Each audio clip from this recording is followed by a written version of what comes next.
Hello दोस्तों। आपको पता ही है कि इकोनॉमिक्स का मेंस का बैच चल रहा है और एक क्वेश्चन जो हमने डिस्कस किया उसमें काफ़ी नए स्टूडेंट्स ने मिस्टेक किया, जो है कि भारत में क्या आर्थिक सुधार हुए हैं और उसका क्या इम्पैक्ट रहा। तो इसमें हुआ क्या कि मैक्सिमम लोग जो है रमेश सिंह से पढ़ाई किए और उसमें जो है 1947 1991 को भी इकोनॉमिक सुधार में इंक्लूड किया गया है और उसमें जो है 2 पेज जो है 1947 से लेकर 1991 तक ही लिख दिए।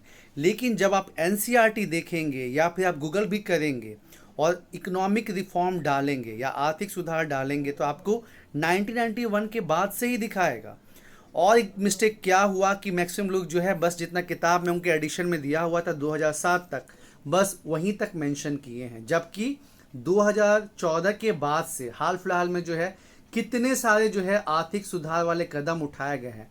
फिर चाहे वो वित्तीय समावेशन यानी कि फाइनेंशियल इंक्लूजन का हो, प्रधानमंत्री जनधन योजना हो गया, डीबीटी हो गया, डिजिटल पेमेंट्स हो गई, उसके बाद स्मॉल फाइनेंस बैंक हो गया, ये सब चीज़ें हो गई। उसके बाद सोशल सिक्योरिटी को लेकर बहुत सारे स्कीम्स जो चल रहे हैं वो हो गए। कृषि में जो है बहुत सारे जो है स्कीम्स चालू किए गए हैं, फिर चाहे वो ऑर्गेनिक फार्मिंग को बढ़ावा देना हो, किस मतलब सिंचाई का सुविधा को अच्छा करने के लिए प्रधानमंत्री कृषि सिंचाई योजना हो, ठीक है, या आपको जो है आपका जो है इंडस्ट्रियल सेक्टर के लिए जो है आपका मेक इन इंडिया जो हो या एमएसएमई को रिडिफाइन करना हो। तो कहने का मतलब यही है कि आपको 1947 से 1991 के पहले को उतना ज़्यादा नहीं लिखना है, ठीक है। जैसे क्वेश्चन पूछा गया, ये 6 जेपीएससी मेंस का ही क्वेश्चन है, भले कि जो है मैं यहाँ सिंपल बता रहा हूँ, वहाँ पे थोड़ा ट्विस्टेड में दिया था कि जो आर्थिक सुधार जो हुए हैं इकोनॉमिक रिफॉर्म्स, तो पहले तो आप डिफाइन किए उसको और बताएं कि इन आर्थिक सुधारों के चलते ही जो है भारत की जो अर्थव्यवस्था जो है आज $3 ट्रिलियन इकोनॉमी की हो चुकी है और साथ ही साथ विश्व में भारत का एक अच्छा साख भी है। उसके बाद आप जो ये लिख सकते हैं कि आज़ादी के बाद बहुत सारे कदम उठाए गए, जिसमें एबोलिशन ऑफ जमींदारी सिस्टम हुआ, हरित क्रांति हुआ, स्टील सेक्टर का सेटअप करना हुआ, या फिर जो है पीएसयूज हुआ, ये सब आप बता सकते हैं। लेकिन फिर 1990 में आके जो है भुगतान संतुलन का प्रॉब्लम हो गया। उसके बाद नीड क्या रही, मतलब क्या जरूरत पड़ी इकोनॉमिक रिफॉर्म के लिए, आर्थिक सुधार के लिए। तो जैसे हर सब्जेक्ट का अपना एक कलर होता है दोस्तों, उसी तरह इकोनॉमिक का भी अपना जो है फैक्ट और फिगर और कुछ कुछ इंपॉर्टेंट टर्म्स आपको डालने होंगे। तो जो राजकोषीय घाटा है, फिस्कल डेफिसिट, वो बहुत हाई चला गया, जो इन्फ्लेशन है वो काफ़ी हाई हो गया। साथ ही साथ जो है मतलब हमारे पास जो विदेशी मुद्रा थी ना, मतलब जो फॉरेक्स था वो हार्डली जो है $1 बिलियन से भी कम हो गया था और हमारा जो रेटिंग था वो भी नीचे चला गया था। बहुत जो है कंडीशन ख़राब था। उसके बाद आईएमएफ और वर्ल्ड बैंक के कहने पे जो है इंडिया ने जो है एलपीजी यानी कि उदारीकरण, निजीकरण और फिर जो है आपका वैश्वीकरण। अब उदारीकरण में क्या कदम उठाए गए, तो इसमें जो है आपका चाहे फाइनेंशियल सेक्टर रिफॉर्म हो, कैपिटल मार्केट के लिए सेबी का गठन किया गया, उसके बाद बैंक्स में रिफॉर्म किया गया, साथ ही साथ टैक्स रिफॉर्म हुआ। पहले जो है चूंकि जब देश आज़ाद हुआ था ना तो देश का हालत ठीक नहीं था, तो नेहरू ने है इंडिया को कैसा रखा था, क्लोज इकोनॉमी, बंद अर्थव्यवस्था।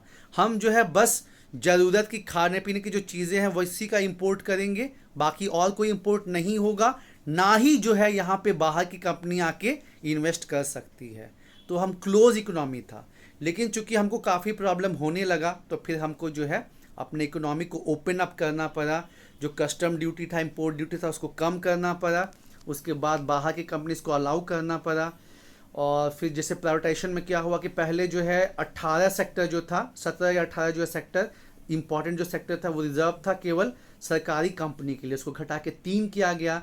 उसके बाद जो है आपको कुछ भी प्राइवेट कंपनी को काम स्टार्ट करना है तो लाइसेंस लेना पड़ता था, उसको अभी जो है कम किया गया। साथ ही साथ जो गवर्नमेंट कंपनी नुकसान में चल रही थी उसको डिसइन्वेस्टमेंट, विनिवेश किया गया, ठीक है। तो ये सब काम किया गया। और उसके बाद जो है अब आपका जब निजीकरण होगा, उदारीकरण होगा, तो फिर अल्टीमेटली जो है ग्लोबलाइजेशन होना ही होना है।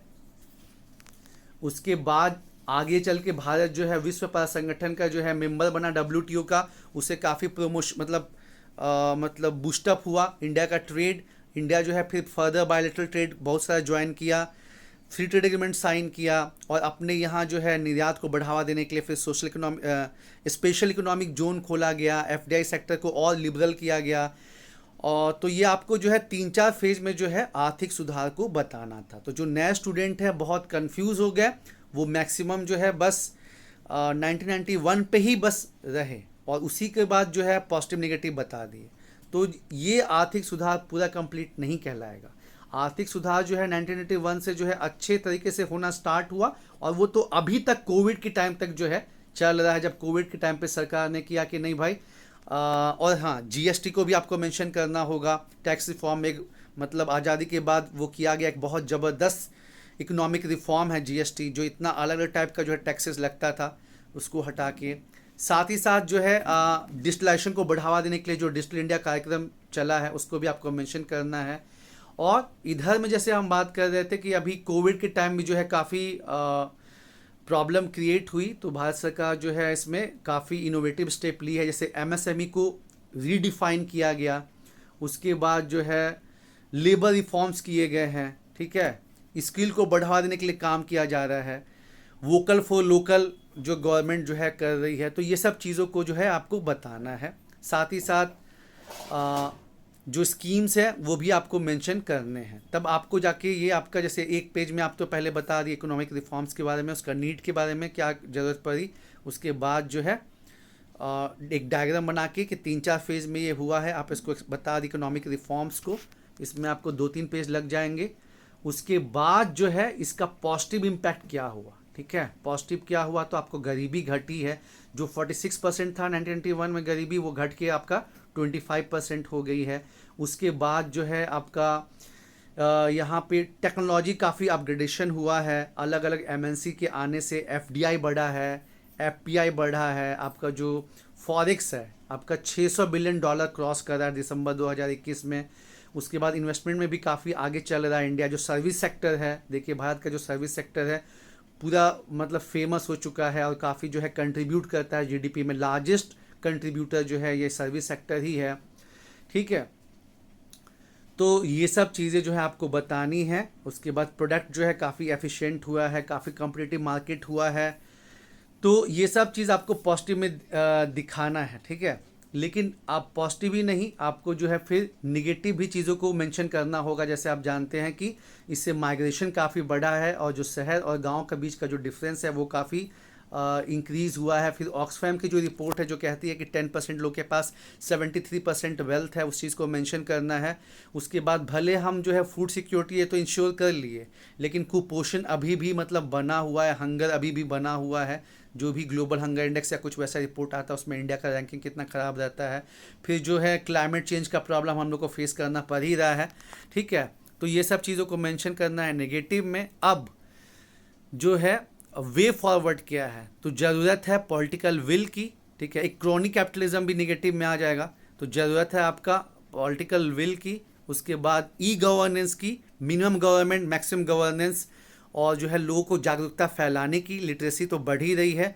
उसके बाद जो डिजिटल अवेयरनेस है उसको भी इंक्रीज़ करना है। स्कूल कॉलेज जो जैसा न्यू एजुकेशन पॉलिसी में मेंशन किया गया है उसको प्रॉपरली जो है इम्प्लीमेंट करना है। हायर एजुकेशन को भी रिफॉर्म करना है। जो हेल्थ फैसिलिटी है, क्योंकि देखिए जीडीपी में तो हमारा ग्रोथ काफ़ी अच्छा हो रहा है, लेकिन हाँ निगेटिव में आपको एक पॉइंट और बताना है, क्या, जॉबलेस ग्रोथ। अभी पॉइंट आगे पीछे याद आ रहा है कि जैसे देश का विकास तो हुआ लेकिन नौकरी उस हिसाब से जो है नहीं जनरेट हो पाई, तो जो अनएम्प्लॉयमेंट का प्रॉब्लम है वो रहा ही रहा, ठीक है। उसके बाद आपका हेल्थ का भी जो इशू है वो बना रहा, जितना होना चाहिए एज पर WHO स्टैंडर्ड वैसा नहीं है, तो वो सब चीज़ को निगेटिव में मेंशन करना है, ठीक है। उसके बाद आपका यही वे फॉरवर्ड में जो है आपको डालना है कि आपको लेबर इंटेंसिव जो है चीज़ों को प्रमोट करना है और टेक्नोलॉजी को भी अपनाना है। उसके बाद प्राइवेट सेक्टर को भी जो है साथ में लेके चलना है। ऐसा नहीं, क्योंकि अभी आप जानते हैं कि 1991 के बाद अब सरकार उसका प्री में नहीं जा सकती है, उसके बाद प्राइवेट रोल का बहुत रोल बढ़ा है, तो गवर्नमेंट को जो है उसके साथ मिल के काम करना है, PPP मोड में जो है काम करना है, लोगों में जागरूकता क्रिएट करनी है। अलग अलग जो डिफरेंट स्कीम चल रही है उसका सोशल ऑडिट करना है। सेकेंड एआर से बहुत सारे रिकमेंडेशन दिया है, उसको इम्प्लीमेंट करने का ज़रूरत है। उसके बाद जो आपका स्थानीय स्वशासन है, लोकल सेल्फ गवर्नमेंट, उसको स्ट्रेंथन करने का ज़रूरत है। तभी ना जो आपका गांव है वो मजबूत होगा। पेपर पे तो संवैधानिक दर्जा मिल गया है, लेकिन हम जानते ही हैं कि ग्राउंड पे क्या स्थिति है। और सेंट्रल गवर्नमेंट को चाहिए कि वो थोड़ा ज़्यादा फंडिंग बढ़ाए, किसकी, पंचायत की भी, तब जाके बात बनेगा। तो ये सब कुछ आपको जो है वे फॉरवर्ड में जो है चीज़ों को करना है। साथ ही साथ अभी क्या है कि जैसे होता है ना कि हमको एग्ज़ाम देना है, हम ही अपना क्वेश्चन पेपर बना रहे हैं और हम ही सब कुछ सेट कर रहे हैं। तो 15 फाइनेंस कमीशन भी बोला है कि पब्लिक स्पेंडिंग काउंसिल और फिजिकल काउंसिल का ज़रूरत है, ताकि जो है जो सरकार एक्सपेंडिचर करती है उस पर लगाम लगे और मतलब सिस्टमेटिक वे में चीज़ों को किया जाए, सब्सिडी को रैशनलाइज करना है। ये सब जो है आपको वे फॉरवर्ड में 5-6 पॉइंट जो है आपको अच्छा सॉलिड वाला लिखना है, और तब जाके कंक्लूजन में यही है कि भारत जो है कल्याणकारी राज्य है, और मतलब अपना जो है डेमोग्राफिक डिविडेंड हम लोग का बहुत ज़बरदस्त है। तो प्रॉपर जो है स्किल प्रोवाइड करके और भारत जो है इंक्लूसिव ग्रोथ, समावेशी विकास को पा सकता है। साथ ही साथ जो है सिविल सोसाइटी, प्राइवेट सेक्टर को साथ में लेके चलना है, और तब जो है इंडिया आईएनडीसी को भी और एसडीजी गोल्स को भी अचीव कर पाएगा। तो इस हिसाब से जो है आपको एक कॉम्प्रिहेंसिव आंसर लिखना है, और तब जाके बात बनेगा। तो वही इंट्रोडक्शन हुआ आपका इकोनॉमिक सुधार, उसके बारे में कुछ आप बताएं, फिर ज़रूरत क्या पड़ी इकोनॉमिक सुधार की, उसके बाद इकोनॉमिक रिफॉर्म का जो 3-4 फेज़ है 1991 से लेके अभी तक का उसको आप मेंशन किए, फिर उसका जो है पॉजिटिव क्या रहा, नेगेटिव क्या रहा, वे फॉरवर्ड। इकोनॉमिक्स के आंसर में दोस्तों वे फॉरवर्ड आगे की राह तो बहुत ज़रूरत है, और उसके बाद एक बढ़िया जो है कंक्लूज़न, ठीक है, और तब जो है जाके बात बन जाएगी दोस्तों। तो उम्मीद है दोस्तों आपको आइडिया लगा होगा इकोनॉमिक रिफॉर्म्स इन इंडिया का।